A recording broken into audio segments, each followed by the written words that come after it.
त्रिपुर सुंदरी माँ, महारानी त्रिपुर सुंदरी माँ, महादानी महादानी त्रिपुर सुंदरी माँ, महारानी त्रिपुर सुंदरी माँ।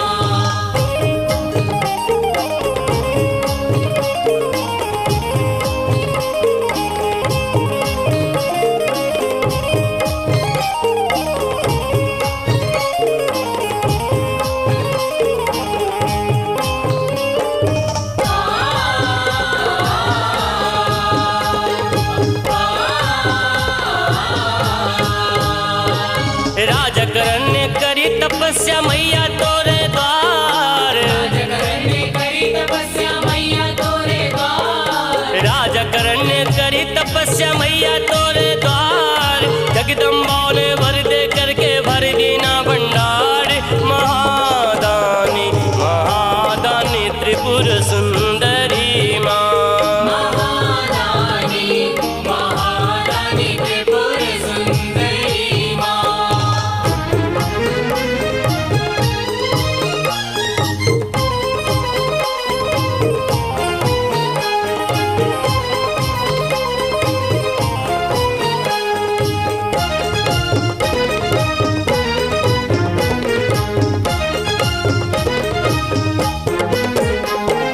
काहे को राजा करी तपस्या का पाए वरदान, राजा करी तपस्या का पाए वरदान, काहे को राजा करी तपस्या का पाए वरदान। राजा करण की जगदम्बा ने जग में बना दे शान। महादानी महादानी त्रिपुर सुंदरी माँ, महारानी त्रिपुर सुंदरी माँ।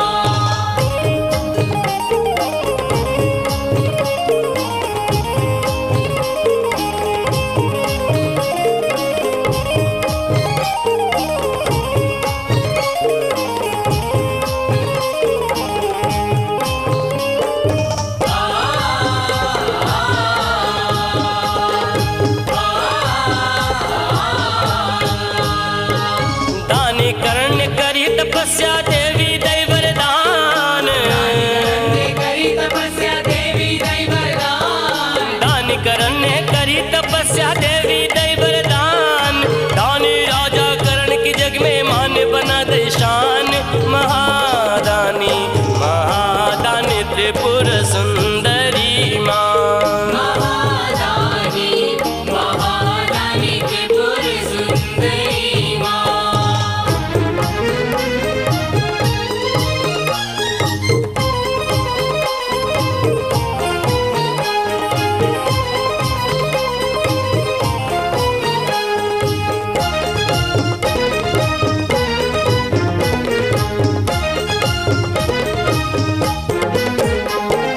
जगदम्बा राजा से बोली राजा सुनते जाओ, जगदम्बा राजा से बोली राजा सुनते जाओ, जगदम्बा राजा से बोली राजा सुनते जाओ।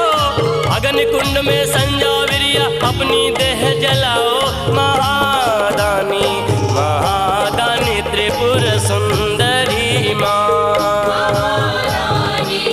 महारानी त्रिपुर सुंदरी माँ।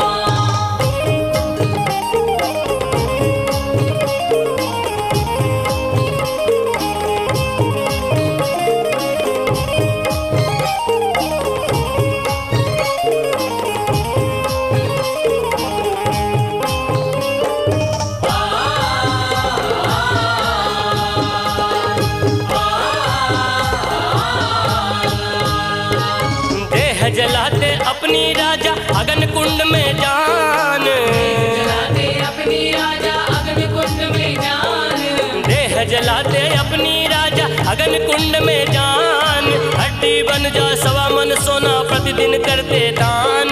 महादानी महादानी त्रिपुर सुंदरी माँ। महादानी महादानी त्रिपुर सुंदरी माँ।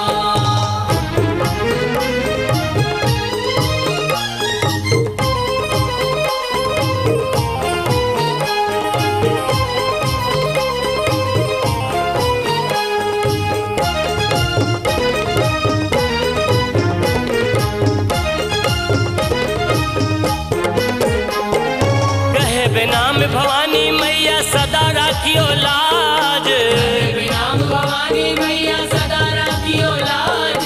कहे बे नाम भवानी मैया सदा राखियो लाज, अपने राज भगत की मैया पूर्ण करियो काज। महा